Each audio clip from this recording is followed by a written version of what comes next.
Welcome to the Fearless Female Entrepreneur. I'm your host, Katerina Kormas. This is a podcast for women who are ready to break free from the 9-to-5 and confidently create a blended life that feels free, fulfilling, and fully aligned. Here, we're all about building a lifestyle that fits you, combining business, career, family, passions, and purpose into one beautifully unboxed life. Through mindset shifts, inspiring stories, and real conversations, you'll learn to live and lead fearlessly. Tune in for solo episodes and interviews with women doing life and business their way, boldly, creatively, and without apology. If you're desiring time freedom, financial freedom, and the freedom to live with purpose, you are in the perfect place. Welcome back to the Fearless Female Entrepreneur podcast. I am laughing right now because I got halfway through recording this podcast and I did not hit record. So here we are. I have to leave for Pilates in a half hour. So we're just going to dive back in. Oh boy. Okay. Anyway, hello, lovelies. Welcome. Welcome. Okay. So confession time, other than the fact that I can be ditzy. Confession time. I used to be, I guess I still am. Okay. I used to be the biggest to-do list junkie. You know, everything had to be on my to-do list, down to like change the sheets, make the ground beef, like anything, right? There's something about feeling like you have control over your life and that you're being productive by putting it on a Post-it. And, for me in my mind, there was like so much to do. If I was going to reach my goals, there's so much I needed to do. And in order to do that, I needed to be chained to my desk. I had to be head down, churning out action item after action item. Because, of course, those that work the hardest are obviously the ones that reach their goals and have the most success, right? The ones that work 2, 3, 4 jobs, like obviously they're the millionaires and the billionaires, right? They're the ones succeeding and having the successful business. And obviously, I'm kidding. Obviously. So let's have an honest conversation about hustling, but also like we're going to go deeper. We're not really staying in the topic of hustling, but it's going to lead us to where I want to take our conversation. And I want you to think about all the times you say, I have so much to do. It wasn't productive today. And then you feel like this feeling of like feeling defeated and like mad at yourself. Like, I shouldn't have taken that 20-minute nap. Or, I shouldn't have watched that TV episode. Or I could have gotten more done if I would have, blah, blah, blah. Or how many times do you say to yourself, I need to do more to achieve my goals. I'm just not working hard enough. There has to be more I need to do. And if I had a penny for these type of thoughts that go through my head every single day, I would most likely have my dream beach home on a Greek island by now. Like, no joke, the amount of times I say there has to be more I need to be doing. There has to be more I need to be doing. And the amount of guilt I feel by just resting and taking half of a day to sleep or watch a movie. I mean, last week I was sick and I had a whole day where I wasn't leaving the house. And I slept till 11. And the guilt I felt because I wasn't up at 6:30 or 7 like I normally do. And how I was like, I don't have time to be sick because I have so many Pinterest pins to make and I have to record my podcast. Like, oh my gosh, the amount of times, right? that has gone through my head every time I rest. Like, I couldn't just be sick for one moment without that guilt. But I went down a rabbit hole like about 2 weeks ago, and it was a good rabbit hole, but also and we're going to talk about this rabbit hole during this podcast, but I finally admitted to myself. I kind of shocked myself, actually. I said it out loud and put it in writing, which I actually said it out loud and put it in writing. I told people I wanted to be a writer. And I remember the first moment I did it, I don't even know what possessed me. I just picked up my phone and texted my best friend. And I was like, I want to be a writer. I don't know what kind of writer. I don't know how it's going to happen. I know nothing. I just like, that's what I want to do. I love writing so much. I don't know. I don't know what shape that's going to take. I don't know how to do it. I don't know anything. And I can't believe I'm saying it again here. I can't believe these words are coming out of my mouth. I wrote it in my first Substack post. I'm obviously claiming it. I'm going to do it somehow, some way. I shall be a writer. But in all honesty, I shocked myself when the words came out of my mouth. Like I've toyed and played around with the idea of writing books for years. I remember probably around 7 years ago, I was talking to people about how I wanted to write books and I wanted to write 7 of them. I have no idea what these 7 books are going to be about, but I wanted to write 7 books. But then I just put it on the back burner. It was something I wasn't ready for. I had no clarity around it, definitely had no confidence around it.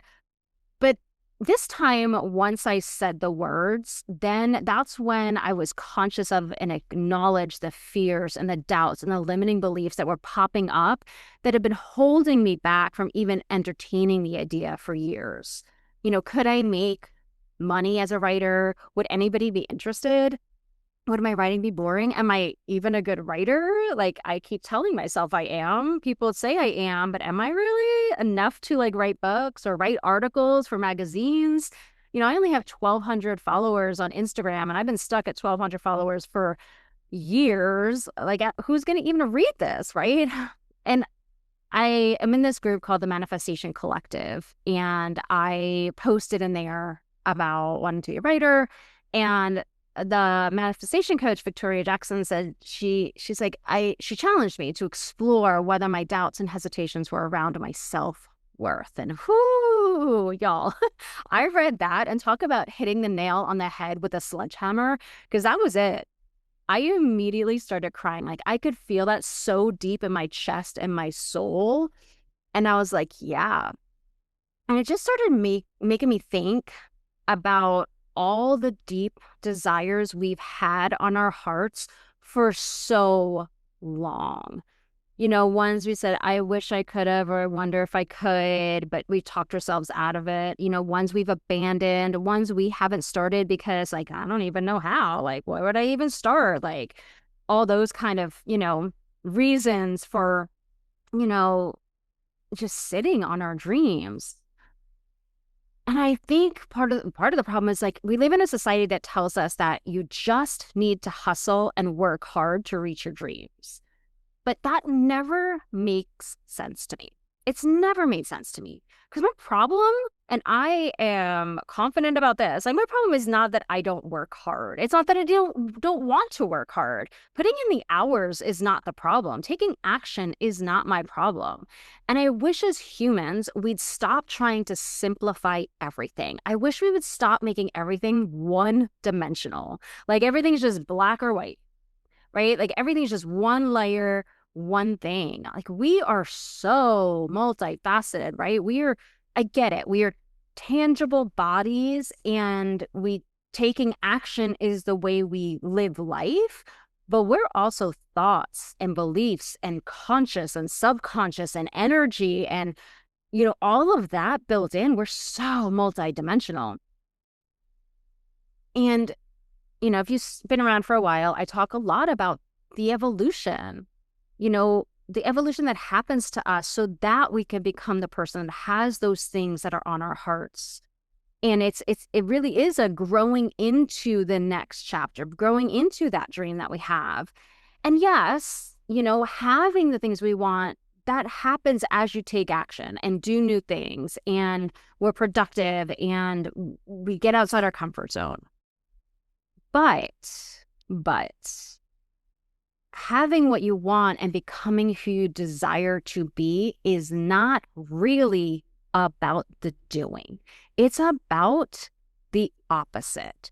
It's about what you're releasing so that you can be free to be who you're meant to be. It's not about proving yourself. It's about getting rid of the wiring and the thoughts and the beliefs standing in your way. I like to think And if you've been here, I probably said this many times, but I like to think that when we're born, we are completely whole, right? At that point, we are the purest specimens of confidence, curiosity, acceptance. We are fearless. We don't know anything else, right? We are just, this is who I am. This is who you're just an I am being, right? Like you're just, this is me. There's no other self concept happening. There's no other, you haven't yet shaped your own views of the world or yourself. So think about toddlers, right? Toddlers are like, I'm just going to climb this bookshelf because the bookshelf's here and I'm just going to climb it because I can use my limbs and I'm going to see what happens. Or I'm going to put this metal key into a light socket because look, it fits, right? There's no like concept of like a consequence or what's really happening. We're like these little adventurers from the start because we have no layers of identity. We have no layers of thoughts, beliefs, or subconscious, conscious, right? Like we're just being. But that's when our wiring starts being molded. When when we're able to, or we're listening to, or we're being guided by society, friends, family, schools, communities, religions. That's how what we hear from them, what we learn from them is what starts shaping how we see ourselves, our self-concept. We take what we hear and we create a narrative on who we are, right? The stories we tell ourselves about who we are. It's kind of like we're the writer and the narrator of our own story, our own book, and we're the main character as well. And so as we're the one writing who we are and deciding who we are in this story that we're creating, that is life. And like what I like to like think about is how we wire our minds is basically like a coding system, like a computer. Like I'm sitting here, like Google Chrome is like new Chrome available, like new update. My computer is probably so needs an update as well. But every time you update a computer, it's making it more safe. It's giving you new capabilities, right? It's expanding what's possible for your computer system. And that is what our coding is. Every time we decide we want to go out and do something, we have to update our system, internal system, so that we have more capabilities. We feel safer doing new things. We're not as vulnerable, right? What isn't working is taken out to be replaced with things that will work, that will give us the capabilities we need. And that is what basically our internal wiring is. You don't become the person you want to be or become confident enough to do something new or be confident enough to make changes by just plowing through and pushing through and ignoring or masking your current wiring. You have to release old wiring that can't bring you to that next level, that can't bring you or can't give you the confidence or the safety and security that you need to go out and do the thing you want to do. And you have to be willing to release what you've outgrown. You have to be willing. You have to make space for the release. You have to release what no longer serves you, what's not going to help you get to where you want to go. You have to release old beliefs about yourself and the story you've been telling yourself. You have to release things you've learned from others or things people have said to you.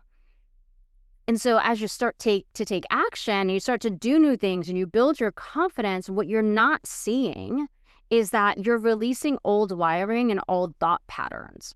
Some of that is just happening as you're building confidence. You're just automatically replacing, oh my gosh, I can do this, with, oh my gosh, you can't do this. And every time you do something and you you prove something to yourself, like, I can do this, you're giving your inner system proof that you can do it, right? It's replacing old, quote unquote, evidence that you can't do it with, oh my gosh, I now have proof that I can, that you can succeed, that you can learn and do something new. And in that process, you may not see or be conscious of it, but you are slowly releasing the thoughts and beliefs that you held that said you couldn't. And sometimes we just don't know that we're releasing anything as we build our confidence, because it isn't a conscious action. Sometimes, you can consciously change your thought patterns, absolutely, but it's not always a conscious action.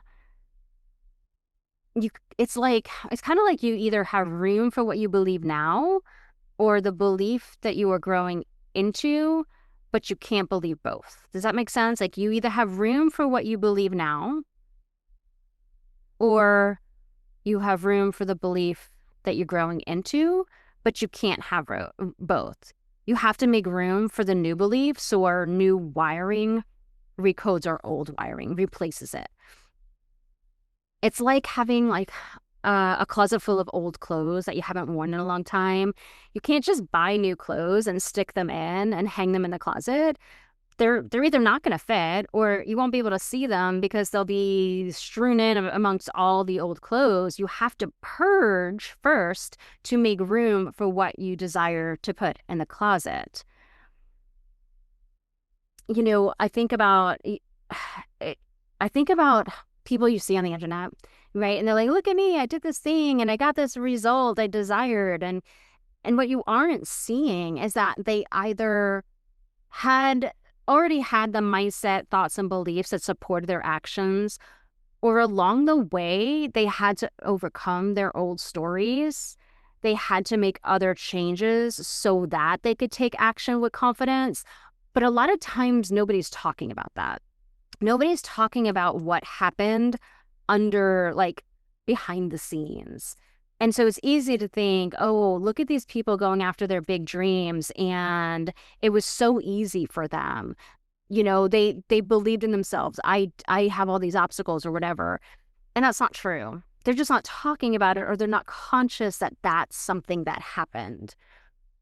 Because technically, I guess you could push through your old fears and doubts and beliefs and take action and action and action and action, and eventually, right, get a result, and there you are, and not be conscious of the internal dialogue that shifted and changed. That can happen. But whether you're conscious of it or not, it's happening. Even on the conscious level, you're listening to this. You obviously know you have fears and doubts, and you probably want to get rid of them, right? So if you're consciously choosing at your consciousness level, you have to make the commitment that you have to be ready and willing to let go and release things to shape your self-concept so that you align with what you're creating. You have to become the person who does that new thing. But that may mean that you need to release old relationships that are holding you back, old careers, old ways of doing things. You may need to move. You may need to sell things. You may need to do the deep, icky inner mindset work. And you have to feel safe releasing those things. I had to release the house I built. And I lived in it for 9.5 years, right? So I built this house, I designed it, I lived in it for 9.5 years with my sweet puppy Chocolate. But I had to release it in order to have the space and capacity for what I wanted for the next chapter of my life. It was a hard separation. But I had to redefine who I was if I wasn't a homeowner. I had this deep-rooted belief that owning a home was this status symbol. It was the American dream. And if I sold it, I wasn't living the American dream anymore. And if I moved to an apartment, would it mean I was a failure? Oh, that one, I could have sold my house a long time ago, like a year earlier, if I could just get past that belief. I had to redefine what that meant for me. I had to define who I was becoming, who I was if I wasn't a homeowner. And I had to make this big decision and this big release to have what I wanted. It freed up my finances. It freed up my time. It freed up my stress. It freed up so much by just releasing that big house. And that gave me so much more time, energy, and possibilities by releasing it. And I think we hold on to comfortable thoughts and beliefs and things for safety because we know them. We know them as part of who we are. And who are we without these things? Even though they may not be able to bring us what we want, we know them and we know who we are because of them.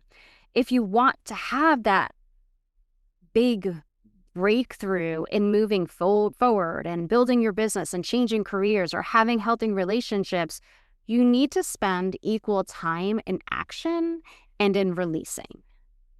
I remember talking to one of my old coaches and telling her, I didn't want to focus on business coaching. I wanted to be a mindset and confidence coach. And she said to me, Katerina, 90% of what I do as a business coach is mindset work. Because everything revolves around how we think. Our decisions to take action are how we feel like we can move forward. What we feel like we can have is based on 100% on our thoughts and our beliefs. Most of what we need to focus on when going out after our life and business goals is mindset. Is dissecting our day-to-day thinking and becoming aware of our thoughts and our beliefs and our fears so we can see where we need to update our systems, where we need to release the old wiring and replace it with the new wiring, the new beliefs, the new thoughts, the new idea of who we are and who we can be, right? New I am statements, which is affirmations. But affirmations don't just work because you said, I am now a writer. I mean, it helps, right? It helps to change the self-concept by constantly repeating it. But I also, in order for me to say I am a writer, I also have to stop the thoughts in the back of my head saying, no, you're not. No, you're not. Look at all the evidence that you're not, right? In order for me to fully stand into this new self-concept, the self-identity as a writer, I have to release your writing sucks. You write in half sentences. Your grammar is pretty bad. You don't even know if people want to read your writing, right? All those thoughts that are underneath it, those I am statements are just superficial until they have room to be embedded. And most people don't realize how much their mindset changes as they do new things. Most people are so focused on the actions that they think the big breakthroughs come from the actions.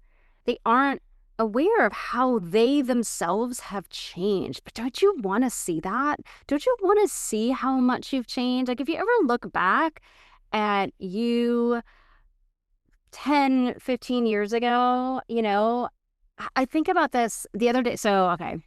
The other day I had this dream about an old boyfriend I haven't thought about in like 15 years or whatever. And it was just a weird dream, and we were married or getting divorced, whatever. He lost my dog. It was trauma. Anyway, that same day, an even older boyfriend reached out and tried to friend me on Facebook. And I was like, what the heck is happening here? And then I did this meditation, guided meditation.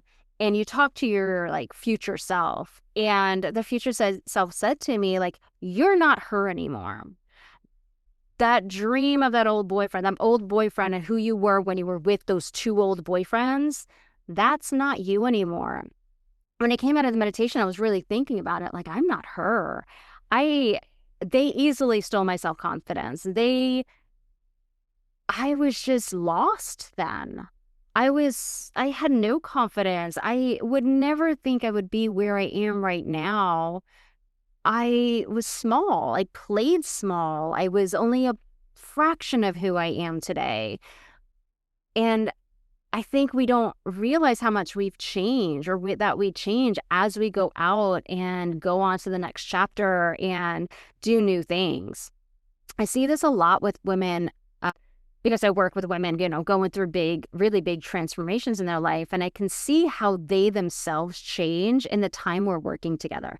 I can pinpoint, and I love to point it out to them, how their thoughts and words and mindset have changed as the months go on. I can show them how different they are from when we started working together till the end of the program. I can literally tell them, you used to say this and now you say this.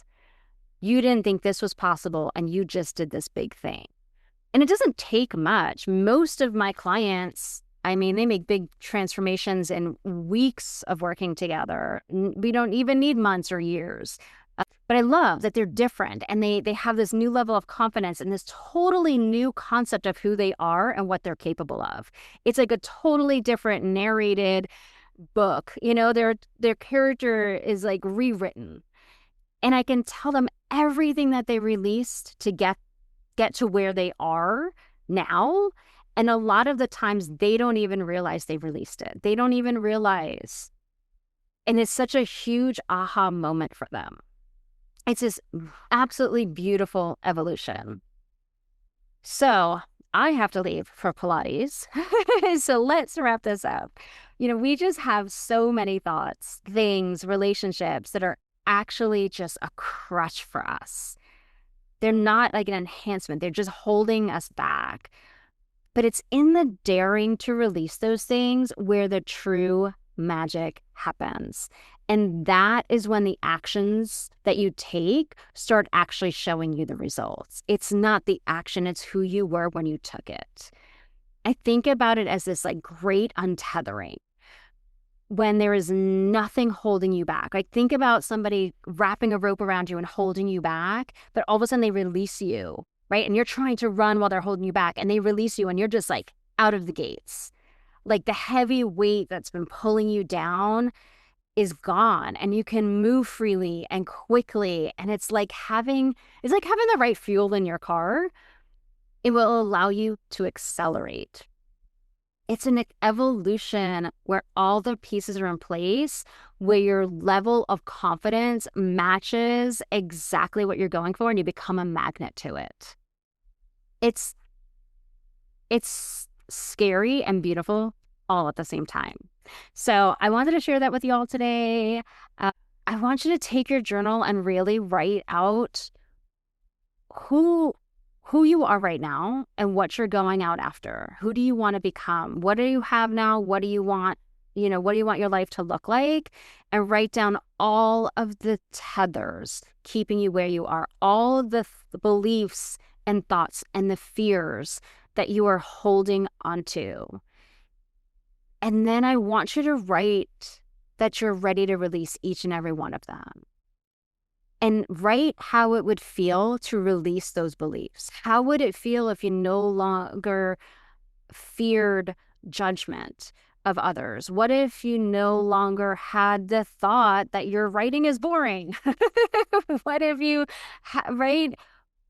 Who would you be if you thought the opposite? Write out, you know, I am Katerina and I am a writer and I believe that people love to read my writing. And then write out what that feels like. How would that change how you go out and do the thing you want to do? All right, lovelies. I am so excited I got to share this with you. I recorded it this time, so yay. I will see you all next time. Bye. Hello, lovely. Thank you so much for joining me for the Fearless Female Entrepreneur podcast. I have something special for you today. If you're ready to finally design a life that truly feels freeing, where your schedule and your career, your business, hobbies, and passion projects all blend together into one beautifully balanced, purposeful existence and feels absolutely perfect for you, then you're going to absolutely love my new free resource, the Freedom Lifestyle Designer. It's designed to help you map out exactly what your unique freedom lifestyle looks like, and it'll guide you to integrate every piece of your desired life with clarity and intention. So you can get instant access and start designing your dream life and business by heading over to the link in the podcast description to grab the workbook.